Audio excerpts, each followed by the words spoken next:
On this episode of the Bronze Metalist podcast, we talk about Act of God by ZnoWhite. I don't think it's ZnoWhite. It's ZnoWhite. Because it's one word.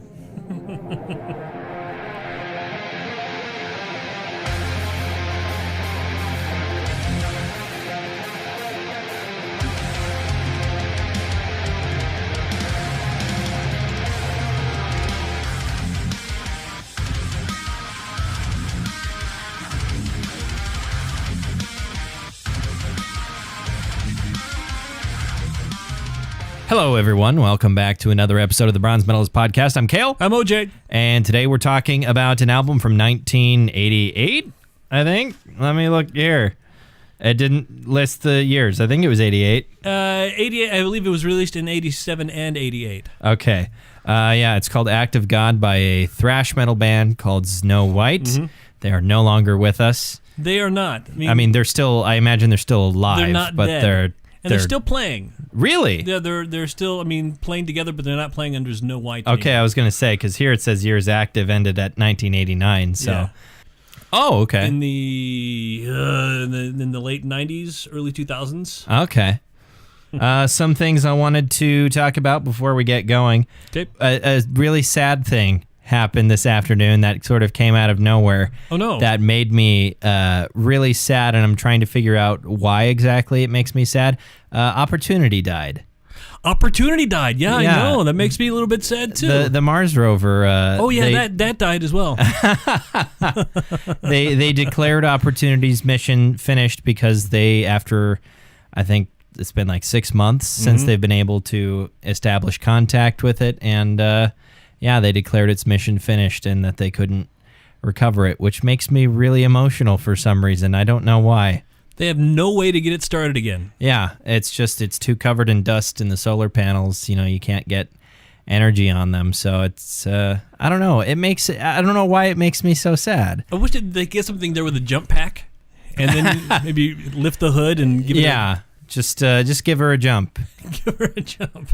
It's weird because it's basically a really expensive RC car that we sent to space to go look at stuff, and I don't know why. And it's made a lot of other people really emotional as well. Yeah. And I don't know. It was all over Twitter. Yeah. I'm back on Twitter, by the way. In the Twitterverse? A little bit.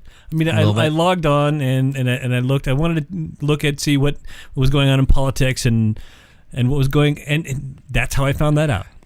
How else are you going to see? Sorry, I was drinking. We've got some mead here tonight. Got some mead. How else are you going to see tweets from Nihilist Arby's if you're not on Twitter? It was just kind of sad for this glorified RC car on Mars. I think part of it is NASA very intentionally sort of gives kind of personality to their rovers out there, and they make you feel like they're part of the family. Yeah, they anthropomorphize. I don't know. They give them life of their own essentially a little bit, and I don't know. It's almost, it just makes me sad, and I can't explain exactly why. So yeah, I had a couple emotional moments when I got home. I was like, oh no. And then I looked up this old post from Tumblr that I saw a long time ago that always makes me emotional, talking about robots and how even if we all die, and an alien species comes to Mars and they find these robots, there's going to be little pieces of us left that say something a bit more hopeful than whatever we leave behind. Our artifacts. Yeah, because they can look at it, and if they can translate it, be like, oh, hey, this was named Discovery. This was named Spirit. This was named, Endeavor and stuff like that. Opportunity. That must have been important to them. Like that gives me a little bit of hope. So yeah. But there you have it. Yeah, there you have it, folks. Other thing I wanted to talk about, the big old gramophonies. Yeah. The phonies happened over the weekend. That's what I'm going to call them from now on, is the phonies. Let me tell you, I've never watched. I have in all my years of being a music fan, I've never watched the Grammys. I don't know if I've ever watched them all the way through, but I know I've seen bits and pieces of them. But now it's like there's not really much point because the one that I care about doesn't get televised.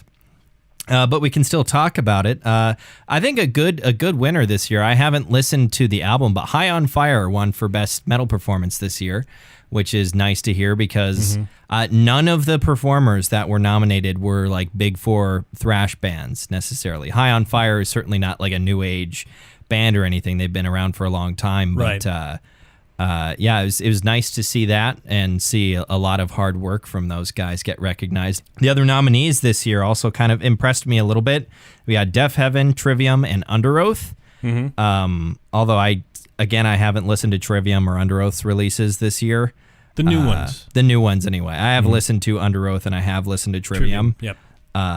But Deaf Heaven I listened to quite a bit, and I thought that's nice to hear because, you know, Under Oath and Trivium both have plenty of clean vocals and a little bit more mainstream appeal. And Deaf Heaven, I guess, does have mainstream appeal, but from like the hipster direction rather than like this is slightly more marketable to radio. Sure. So you wouldn't hear Deaf Heaven, you know, played on a radio station. You would but not. It still has a bit of...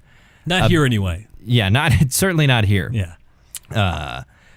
Kind of a similar situation with Ghost a couple years ago, where I don't think you'd hear Ghost played on a radio station. Now now you probably could, yeah. But I haven't listened to enough Ghost, I guess, to really talk much about them. But yeah, I thought that was a good, a decent winner for High on Fire and a decent choice.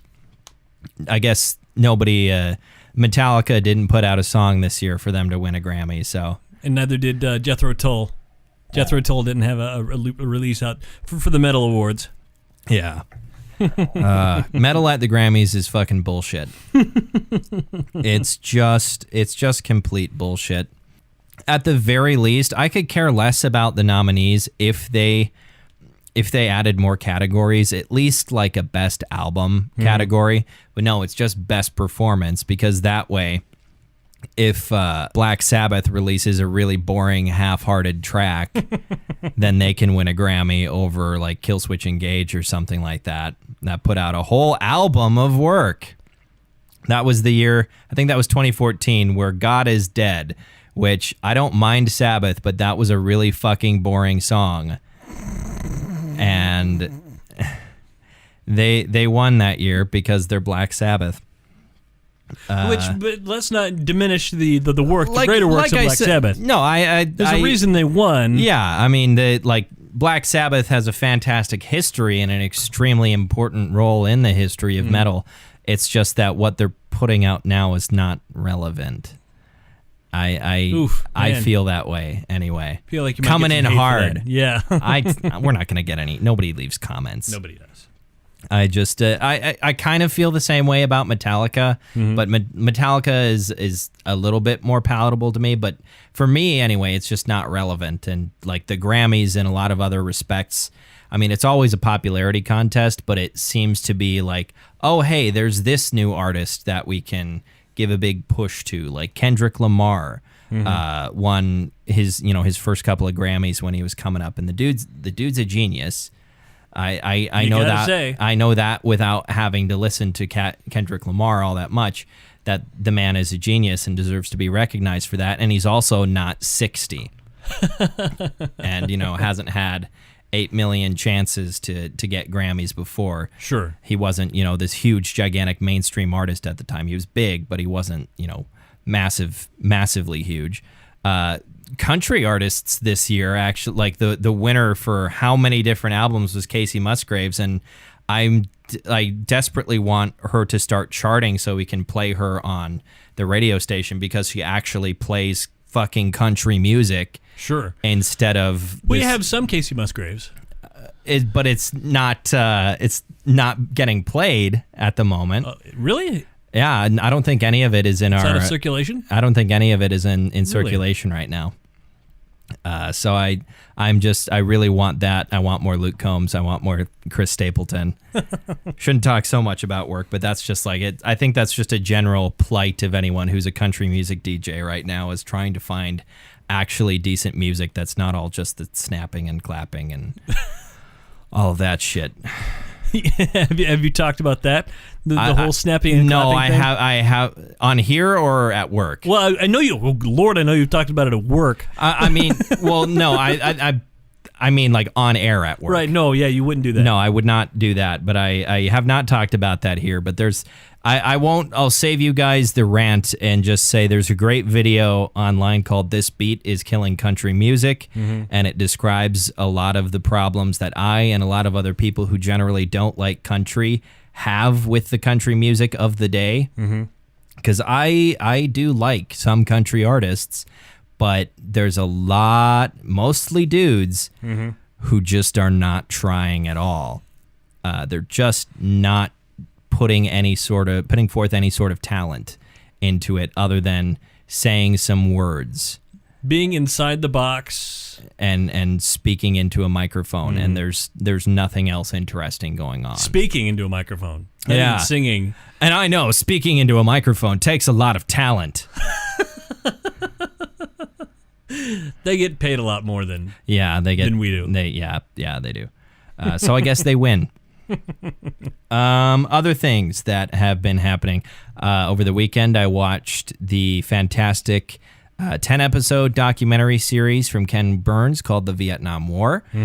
It's about Korea, actually. No, it's obviously about the Vietnam War. 1812, right.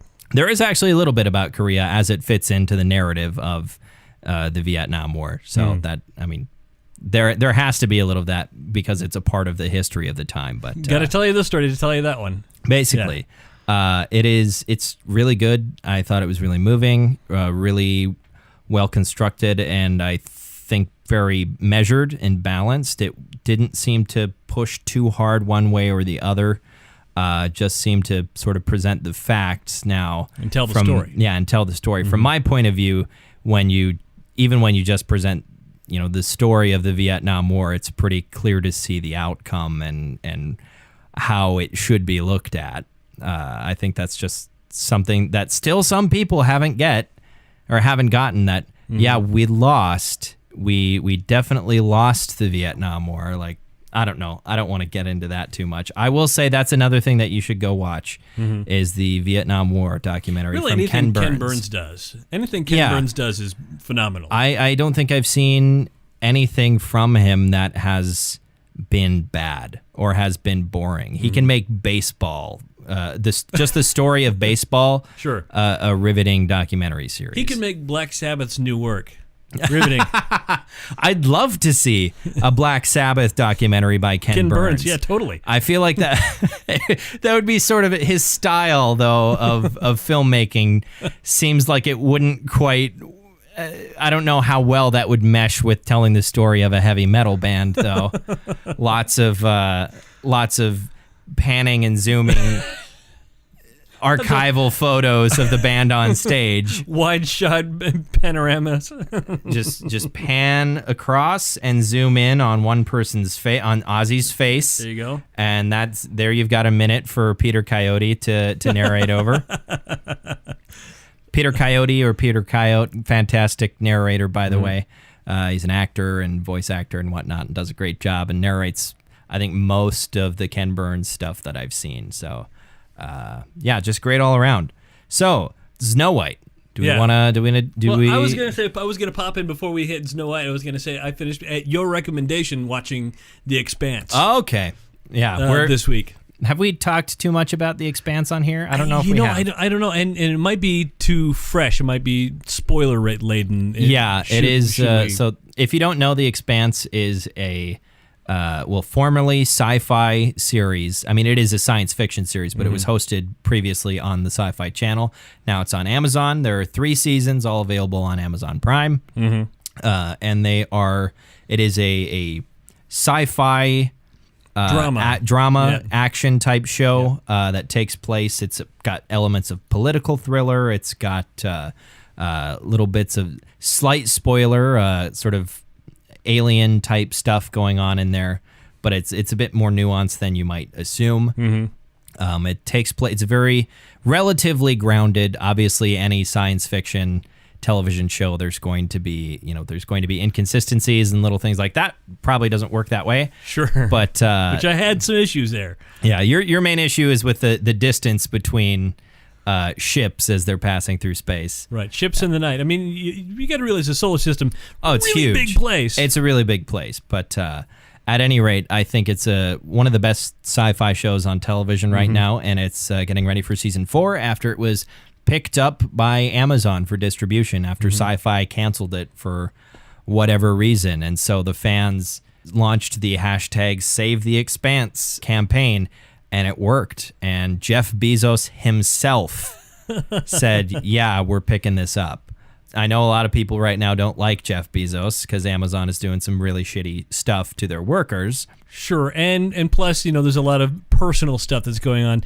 But did you see the headline talking about how he exposed the guy from the National Enquirer? No. Yeah. I did not. Yeah, he exposed, and this was the headline, Jeff Bezos exposes pecker.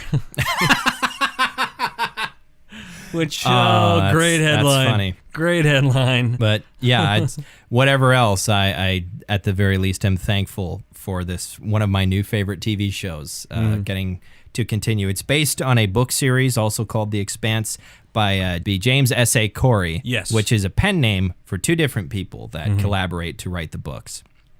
And I've heard nothing but good about the books as well. The books are Game of Thrones style, far ahead of the television series at the moment. But James S.A. Corey, the two of them seem to be much better about actually putting books out. They're really working at it. And, they're a lot faster than J.R.R. You mean George R.R. Martin. Yeah, J.R.R. Tolkien. Yeah. Who did Why hasn't he put out a new book lately? The whole death thing. What? Okay. That puts the damper on. That puts the inertial damper on things. I mean, he did technically put out a book in 2011 when Children of Hurin came out.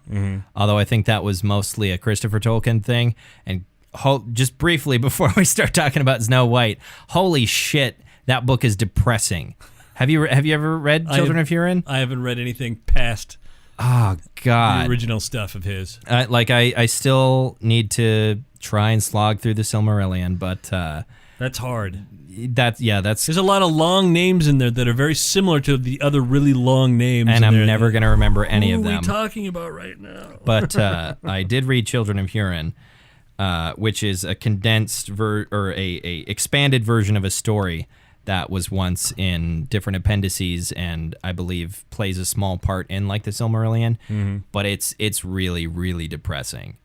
It's an extremely gray and dour and kind of boring book, and it's got an extremely tragic ending that you don't really expect from fucking Tolkien.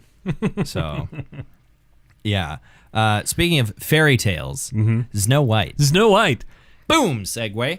Woohoo! ZnoWhite was I think they spelled it wrong on the Wikipedia article here. They put 2 W's in it? No, they put one. As far as I could tell, it was ZNO umlaut, the umlaut O. ZnoWhite. ZnoWhite is how is what they do have that as a subtitle there. This was back in the day when umlauts didn't mean what umlauts are supposed to mean, like they still don't. Mötley Crüe. If you remember that band, Mötley Crüe. I'm pretty sure there are still plenty of bands that are grossly misusing the umlaut. Motorhead. Motorhead.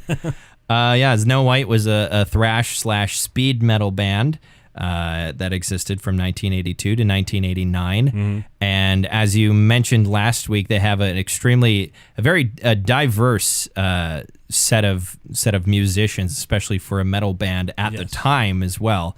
And they're, of course, here in Female February, in the third week of Female February. They have a female lead singer. Her name is Nicole Lee. Nicole Lee. It's not a real name. It's not her real name. Not a real name. Do you know what her real name is? I'm blanking on it right now. Let's expose her. I don't think there's going to be a big exposition on her. Are you sure? We might be the first people to crack this. We're not going to steal her identity. Oh. Okay. Yeah. Yes, this is a great album. I got this on cassette back in 1988. I bought it in, where did I buy it? In Subic Bay, the Philippines. Okay, so this was while you were still over there. Yes. All right, and this was, I suppose, because you mentioned a while ago that it was difficult to come across American heavy metal in the Terribly, Philippines. yeah. So how did you find this? Did you find like a record store that carried like American music and whatnot? No, at the BX on Clark Air Base, which is where I lived. You could buy albums. They had a CD and actually cassette. They had a cassette area. There was nowhere to buy CDs, as I recall, at the time I was there yet. Were CDs around in the mid 80s? They were in the 80s. Yeah. Okay. The first CD came out in the late 70s. I want to say maybe early 80s. Okay, I'll take your word for it. But at the BX in Subic Bay, at the naval base, they had a lot more metal. Okay, so you had to go down to the Navy. Yeah, you had to go all the way down to Subic Bay, and they were shipping it in. They were via ship, but and you could go down. You could get. I mean, that's where I first bought Rain and Blood in the jewel case. You get the big. The big with the handle thing. on it. Yeah, it got that, and I bought that there. I bought Halloween's Keeper of the Seven Keys Part 2 down there. I bought the Exploited Let's Start a War. If you remember that at all, I bought a couple at the naval base. At the naval base. Let's start a war. Let's start the naval base. And Nuclear Assault. I remember buying a couple of Nuclear Assault albums down there. At the place where there were probably several nuclear weapons, yes. Nuclear armed subs docked, waiting to launch their shit on China and Russia. But I remember I found this, and this is something. This is back in the day when we used to trade albums. Even there was no Spotify, there was none of that. Let me make you a cassette copy of this. So, how well did copying cassette tapes work as far as quality? Did it degrade it horribly, or did it generally go pretty well? It generally went pretty well. Okay. I mean, because we do it at regular speed, you want the best quality you could get because you knew that your friend was going to take his cassette quality and copy it to his friend, and eventually it was going to come something. You'd have to put your headphones really close to your ears so you can hear past the hiss. It's like JPEGs that get shared over and over and over again. So that's pretty good. How far away was this naval base from where you lived that you had to go to get music? It was a couple hours. Oh, it was a couple hours. So you'd have to have a reason to go down there. I remember we used to, when I was with the Boy Scouts, we'd end up going down and camping down in that area, and we'd always have to make a trip to the BX so we could pick stuff up at the BX. A brief aside, what was it like camping in the wilderness of the Philippines? Awesome.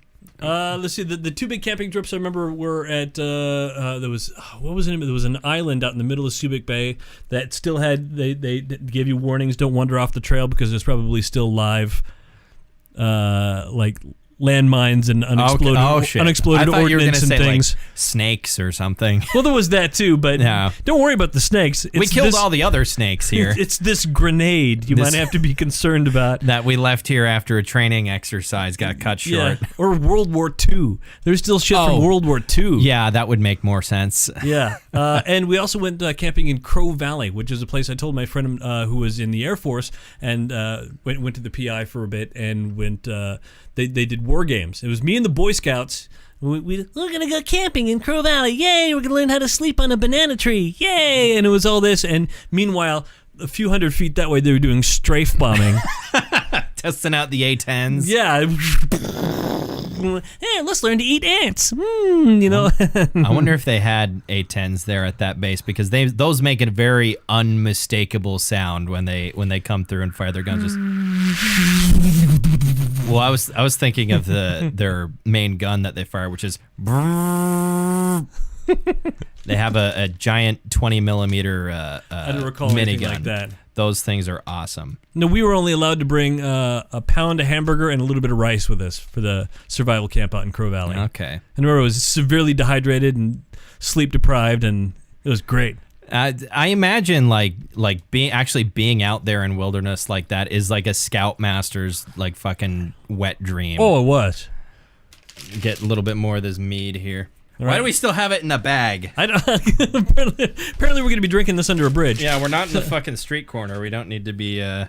We don't need to be hiding what we're drinking. So this is tonight. We've got Big Lost. Big Lost banana mead. Yeah, this is banana mead. It's got pulp in it. Mm-hmm. I hadn't seen that before. So yeah, this is called Island Gypsy from Big Lost in Gillette, Wyoming. and it's a banana flavored mead, and it's pretty good. I can't quite taste the banana, although it's. I mean, I don't have a bottle of Wild Man here to compare it to, which is their general flavored mead. Although that one does have hops in it, so it's a little. This one is not hopped. Oh, hey, I got a Facebook message. No, the message was letting us know we should talk about the album again. Talking about the album. No, I know this is not the sort of album that you would normally want to sit and listen to. I enjoyed it. I had a good time. I had to bring it up on YouTube because it's not available on Spotify. I think they have, whenever they did their reunion, I think the recorded version of that is available as a live album on Spotify, and I think that is the only thing. Right, some of the songs off of this album. We're in that live. Yeah, like Something Wicked This Way Comes is available on there, and To the Last Breath was on there. And because I did look on the digital media and to see what was available. Right, and those were the only ones there. They eventually became a band called Cyclone Temple. Cyclone Temple. I don't know if that's in your media over here or not. And they put out an album back in 1991 or 92. They're based out of Chicago. Okay. If we want to talk about the history of the band a little bit, I'll just get to reading this here Wikipedia article I have printed off. Thank you, Wikipedia. Your fantastic service. So in the year 1982, the heavy metal band ZnoWhite was founded by two African-American brothers, guitarist Ian Tafoya and drummer Sparks Tafoya. Once again, not the real names. Yeah, the real names were Greg and Tony. I'm going to go shut Facebook the fuck up.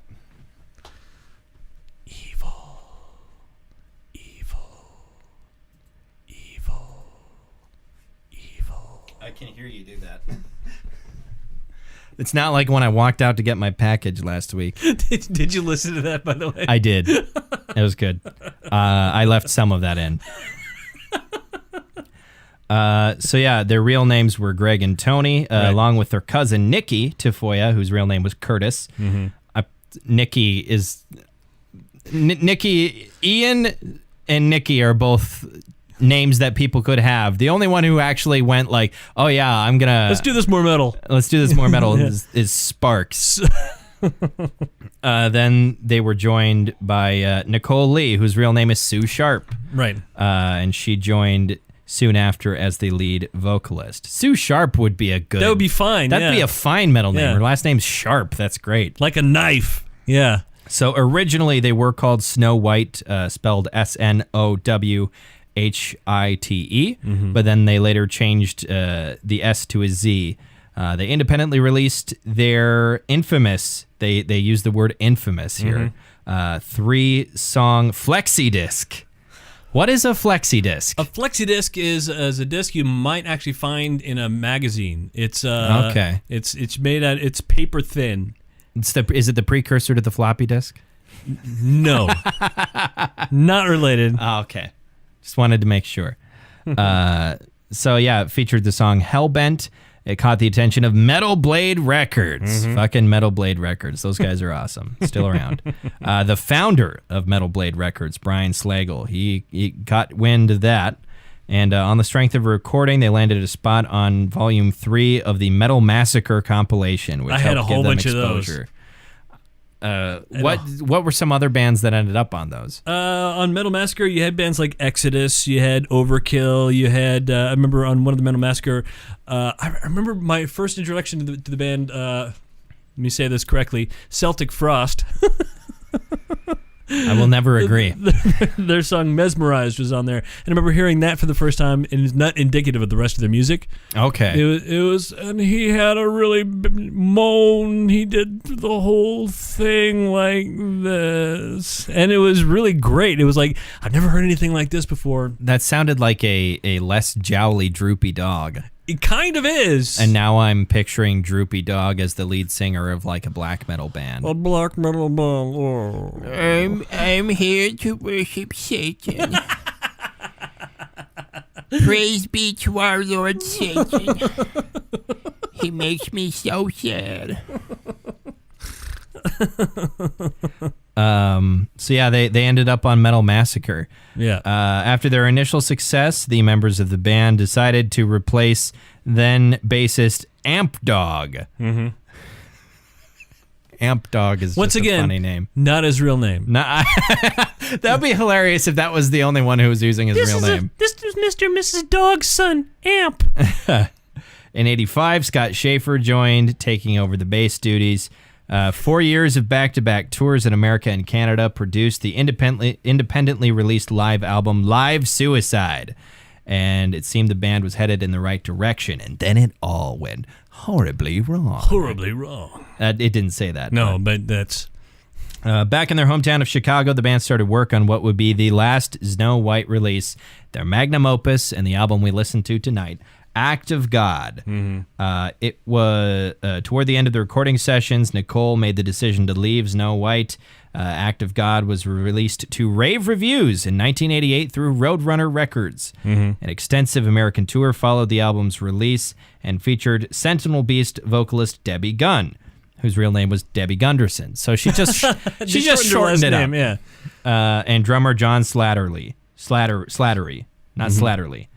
Formerly of the band Tools of Ignorance. Gunn would later bow out after tours due to health issues. Fulton, Schaefer, and Slattery would go on to form Cyclone Temple, as you said. So, they eventually got back together, apparently. This album we listened to tonight is, unbeknownst to me, considered to be, by many, among the top 10 thrash metal records of all time. I thought it was certainly good. I guess I didn't realize it had that sort of following. It did, yeah. So they kind of got cut short in their prime. Yes, they did. As it would seem that they were headed for really great things and just didn't continue. That's happened to a lot of great acts where, hey, we're gonna make this great album. They made this great album, and next thing you know, they gone. Yeah, they're working at Burger King.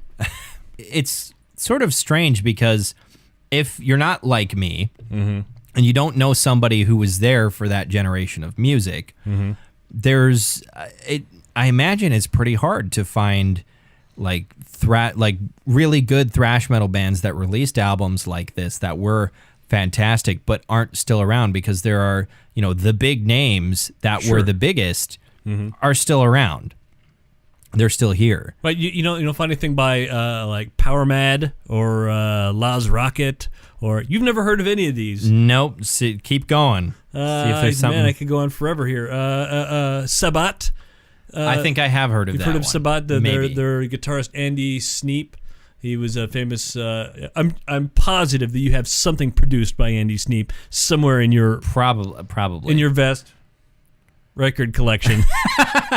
I mean, my vinyls are not out here, but my record collection is not yet vast. I have a very large number of playlists on Spotify. See, that's the thing now. You don't have that anymore. Back in my day, I had a large cassette collection and some CDs, and you had to actually go through it. I want to listen to this. I want to listen to this. I want to listen to this. Well, see, I want a collection. Or Mordred. I've never heard Mordred. That does sound familiar, though. That sounds familiar. But like, I really want a record collection. That's why I've started buying vinyl. As part of it is I just want, something physical and something that's kind of collectible and commemorative, and that's why I don't really mind buying them, because they're more expensive. They're a lot more expensive than a CD or buying it on iTunes. Sure, I don't remember. That goes to the band. Yeah, and I don't remember the last time I bought an album on iTunes, because now it's just been Spotify, and if I really, really like a band and I know that they've got a vinyl out, I see if I can buy it at the record store, and if I can't and I really, really want it, then I'll get it online. Or last time, I'll see if I can have his name Justin? Josh? Who's the guy that runs the record store? Talking about John? John. Yeah. It was a guy had J's. I had masculine J names. John and Dylan. Oh, Dylan was who I was thinking of. Oh, okay. Because I think, is he the guy with the beard? Dylan's the guy with the beard. John's the older guy who actually owns the place. Okay. Yeah. Dylan's his general manager. Yeah. So when I got my Swallow the Sun record, I had Dylan let me know when they got a new copy of it. So my friend almost killed his dad. Really? Is that a story that you want to tell here? Or? Well, I think that's water under the bridge at this point. But he crashed into Dylan's father with his car. Oh no. Yeah. See, I had a friend. Back in high school. I still have a friend. who got into a fairly nasty car accident that resulted in no injuries, Awesome. but got into a fairly nasty car accident with one of my dad's good friends from work. And like Francis was super cool about it with my buddy Mason, and my buddy Mason just had a kid yesterday. His Sweet, oh, son was born. congratulations. So I don't know if Mason, I don't think he listens, but he should. But congratulations to him. To Mason. Beautiful baby boy. But yeah. So yeah, he got into a car accident with my dad's old buddy from work. Mm-hmm. And I think it was, I can't remember what car it was. I think it was maybe, his house was kind of infamous in Washburn because there was a truck that he used to drive that sat on his driveway unused for probably about 15 years before it got moved into a patch of grass in his yard. I haven't looked It might still recently. be there. I don't think the truck is still there, but I think the rust stain might be. The rust stain on his concrete driveway might still be there. You realize that this show itself is part Garrison Keillor. Is a little bit Tales of Washburn, North Dakota. Yeah. Back near the Lake Metagoshi, not Metagoshi. It's pretty goddamn far from Metagoshi. It's that's not the lake that's nearby. No, Sakakawea. Sakakawea is nearby. About 40 miles south of Lake Sakakawea. On the shores of the Missouri River. Near Okeechobee. Yep, near all of those places. You can see the Rocky Mountains just off in the distance. And the Himalayas on the other side. You can see Mount Everest coming over the top of the Rockies because it is quite taller than any of them. Yeah, that's the geography. Washburn, North Dakota is very much like Springfield from The Simpsons. Sure. In the sense that it is bordered by everything. Yeah. It's at the corner of 15 different states.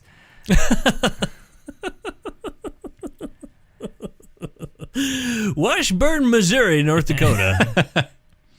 Let's see here. So yeah, you got this as a cassette. I got this on cassette. I never owned it on CD. Did you? So I imagine how did it feel when was this your first exposure to ZnoWhite then? My first and basically only. Was it really disappointing to you when you found out that they broke up pretty soon after and weren't going to be making anything more? A little bit. But not too much because, like I said, Cyclone Temple came out, and Cyclone Temple wasn't all that... Scratched a lot of the same itches? It didn't. Oh, it didn't? It didn't scratch a lot of the same itches. So it's one of those things where they continued forward, and you listened to it and went, And it's not the same. All right, yeah, it's not the same. Thanks, guys. Do you think maybe if all the members had still been there, that if they had released something else, it would have been maybe better than what we heard here? It wouldn't have been better than this. It wouldn't have been? I don't think it would have been better. I think they just this was sort of the stars aligning coming together for this one. So I want to talk favorite tracks. I simply because of the name and because of the intro, I had to go with Thunderdome. I had to. I mean, it starts with people chanting 2 man enter, 1 man leave. Right. Come on, 2 man enter. 1 man. I can't not choose Thunderdome, but I did also really, really enjoy Something Wicked This Way Comes. I thought that was a really good departure from a lot of the rest of the album because that song is quite a bit slower, and it like a lot of the rest of the album is some of the fastest. Just the fastest thrash metal picking I've heard. At first, I was like, "This is like Slayer. This is fucking great." The only bad thing that I have to say is something that is not bad, but it's something that grated on me just a little bit. Was I felt like I wanted more time to just absorb the instrumentals. Like the vocals are ever present and they're always going super duper fast. and I wanted a little bit more time to just soak To up absorb the instruments. Like the opening to Something Wicked This Way Comes is boom, boom, boom, boom, Yeah. and it just goes on forever and ever. Yeah. Boom, boom, boom, boom, boom, boom, boom. Like I wanted to hear some moments where the band relaxes a little bit. Right. I don't think there was anything wrong with Nicole Lee's vocals. I think it was very much in line with thrash metal at the time, and I think she did a great job. It's just there was so much of them that at times it was like I want to hear what the rest of the band is doing a little bit more clearly. I want the rest of the band to shine a little bit more, and they still shone. They still shone through. They shone through like a diamond. Oh golly! I found a diamond. There's a nugget in there. Coo, coo, coo. Why do we always? I have no idea. We always do the fucking prospector bit. I don't know. I don't know where that comes from with us, but I think it's because we do actually mine for. we're mining for good metal. We're panning for metal. We're panning for metal. That's my hand doing that. Yeah, you made a hand Sorry, fart I there. didn't mean to. Distracted I was me. clasping my hand, and it sounded like I broke wind.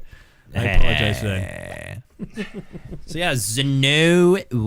ZnoWhite. As we mentioned earlier, they're a very diverse band. They were founded by 3 African Americans and a female lead singer, which is very much not the norm for thrash metal in the mid '80s. And you go and you look at their final lineup, and it was all just white dudes. Yeah, at the end is all it was. But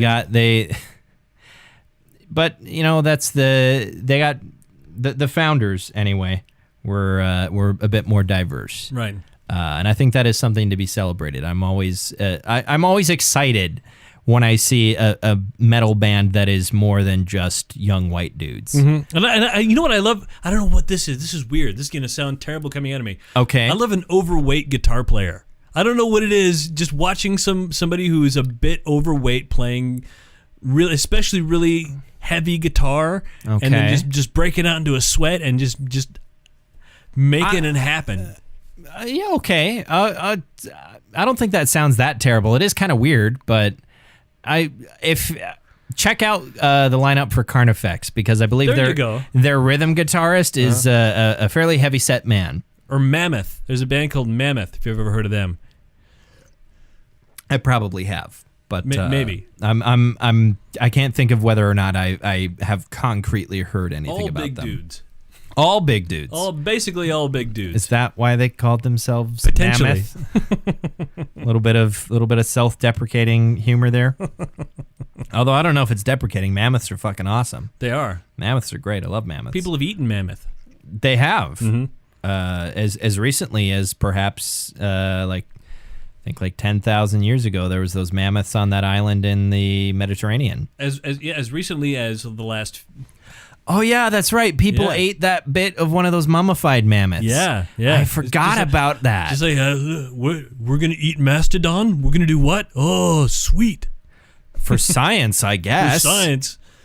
I mean, that the thing is it's not even like they were. Removing, like, this is the only mummified mammoth or mastodon that we have, because we got a fair amount of them. Sure, they're all over the place. Especially in Siberia, they found how many fucking frozen mammoths, frozen mummified mammoths, on a which stick, is awesome. Another sort of overweight. You don't see overweight drummers very often either. No. And Silent Planet, Alex Camarena. Big guy. He's a big guy. Yeah. But he keeps does up. it. Yeah, he does it. He keeps up. Yeah. And he's a fantastic drummer. But yeah, he's a big fella. Does a great job. Like Bun E. Carlos, if you know who that is. I don't. From Cheap Trick. I know of Cheap Trick. Not only a big guy, although at the end there, I mean, toward the latter years, he slimmed up quite a bit. But he used to be a big fat guy, and he would smoke. Oh wow! He would smoke cigarettes while playing the drums. Those are like if you're a drummer, typically drummers are probably the healthiest people in the band. They're athletes. Yeah, they're the only athletes on stage, basically. Unless you're in the Dillinger Escape Plan, in which case everyone is fucking running around and Greg Puciato is climbing the stage equipment and diving into the crowd from 30 feet above because he climbed up on top of the fucking stadium hood or whatever. God, that man is fucking insane. I don't know, because I know he's in a new band now since they called it quits or went on hiatus. I don't know if their live shows are quite as insane, but like if you look up Greg Puciato, some of the first Google images you will see is his face covered in blood from a gash on his forehead that he got while just doing his thing on stage. Ben Weinman, the guitarist, like broke I don't know how many bones in separate instances because he was just jumping around. The big thing that he would do is if they had big speakers on the sides that were mounted on the ground, they would normally do. He would just jump up and then kick off of them. He would jump up as high as he could, kick off, and then just run around. And I really regret not being able to go to a Dillinger show. I think I could have gone to one of their last shows, the last tour they did, but I just decided I didn't want to drive. Sure. And I really regret not having gone to one of their shows because everything I've seen is just ridiculous. They played a live show in 2005 in a mall.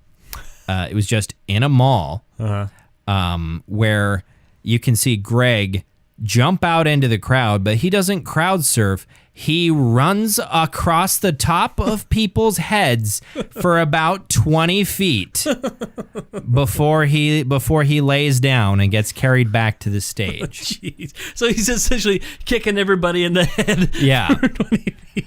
And the thing is, if you're going to a Dillinger show, sure, that is the sort of thing you had to expect. Don't be upset. You're going to get kicked in the head. Greg is going to hurt you somehow. He's not going to pull a Ronnie Radke from Falling in Reverse and throw a fucking stage microphone stand into the crowd. You know, a 30-pound microphone stand. He's not going to throw that into the crowd, but he is going to launch his body, his extremely muscular and toned body into the crowd. Although he's not a very big guy height wise. I think he's like 5'6" or something. But yeah, Dillinger, great band. Jaron and I talked about them last year. So what are we doing next week? What are we doing next week? Well, next week we're going to be bringing the Ukrainian prog metalcore, just prog metal, alternative metal. They can fall under a lot of different labels. It's a band called Ginger, spelled with a J. Oh, you played me some of this. I did play you a little bit of Ginger. Oh yeah. Now you say prog, P-R-O-G, right? Yeah, prog. Not P-R-A-U-G-E. Not T-P-R-A-G. yeah, not. I know not that's in the Czech Republic. Okay. I know my geography. I was a geography concentration in college. Oh, were you seriously? Yeah, actually, I was. Yeah. I was It actually. doesn't shock me. I did that simply because I needed a concentration and I like geography. Like the study of rocks? No, that's geology, dude. No, it's not. Yeah, it is, bro. No, that's the study of like time when maps. No, you're thinking of like vexillology, man. No, vexillology, that's the study of puppies. I thought it was the study of flags. No. I mean, vexillology is kind of a subset of geography if you think about it, because it's the study of flags, and flags have to do with nations, and nations are physical locations on the Earth's surface. Do you have a flag? Do you have a flag? No flag, no country. That's according to the rules I've just made up, and I'm backing them up with this gun I've got from the National Rifle Association. And that's Eddie Izzard. Thank you very much. Yeah, thank you. Yeah, excellent. Ripping off Eddie Izzard jokes. So, okay, I think that's about all we've got to say for this week. So yeah, Ginger next week with a J. Ginger with a J instead of a G. And I can't remember if the second G is also replaced with a J. I don't quite remember at this juncture right now. But yeah, they're a band that I recently found out about. I hadn't heard anything about them, and then I saw a live studio performance where it was, they were in a studio, but it was like an Audio Tree type deal. Sure. And it really astounded me, because I thought it was going to be like a sort of like kind of like prog rock type thing. And then she unleashes this really deep death growl, which we will talk more about next week in the episode. I was extremely impressed. So, yeah, that's next week. Before we take off, if you like us talking about this sort of thing, talking about ourselves, talking about metal, talking about our lives with metal. Please check us out on our social media pages. We're on Facebook and Twitter. We don't necessarily engage, but it would really we'd really appreciate it if you shared our posts there. Like I said, I'm not on Facebook anymore, but I am on Twitter because I had to engage in what's going on in the universe right now. Well, you told me earlier today you want to get more into just humorous trolling. Yes, well that is my goal. Did I not? Yeah, I told you that. Yeah, you told me that off microphone. That I want to start trolling people more. And just I hope it's like a fun, good-natured trolling. Not I don't want to hurt anybody's feelings. Yeah, I like fun, good-natured trolls. I want to inconvenience them on a personal level. I told you about Ken M. Yes, I recommend you look up some of his posts because he is wonderful. So yeah, please check us out on social media and give us a share. We'd appreciate it. There you go. Now, with that out of the way, I suppose it's time for us to sign off. Thank you for listening to another episode. I'm Kayle. I'm OJ. Congratulations.